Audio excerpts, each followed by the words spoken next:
estamos los dos aquí en el Bonneville, ¿cómo se llama? Bonneville Sand Flats. Está poca madre.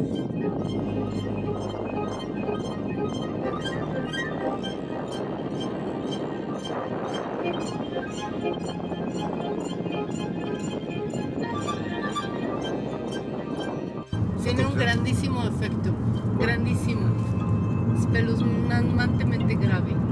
No hay ni un lugar para hacer un polo urbano. O sea, ¿qué les costaba poner un letrerito que dijera lo que quieras que diga? Aunque sea prohibido sacarse fotos del polo urbano, pero no. Sí, porque ella hace polo urbano. Y tiene su canal en Instagram. ¿Cómo se llama? Polo Fabs. Para fotógrafos es el paraíso perfecto porque todo es blanco y tiene contrastes negros y está padrísimo.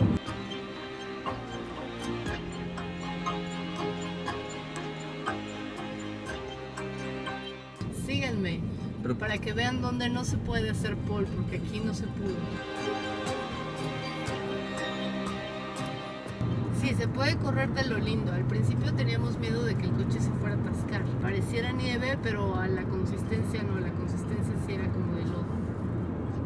Pero no, agarra bien vuelito. Ahora entiendo que vengan aquí a correr porque para donde le des no hay ningún lugar para estamparte. Sí, está increíble. Este lugar está en el estado de Utah, pero es exactamente en la frontera con el norte de Nevada. Y hay casinos como a 1 kilómetro bueno, como 1 milla más bien de ahí. Pero lo que vale la pena son las Bonneville Sand Flats. Son increíbles. En cuanto a paisajes y naturaleza y Utah. Finalmente sí nos gustó mucho venir aquí a Bonneville. Y estamos doblando porque el viento nos quitó las voces. Sí, así que van a notar que nuestros labios pues no checan, pero no importa, vengan, está padrísimo.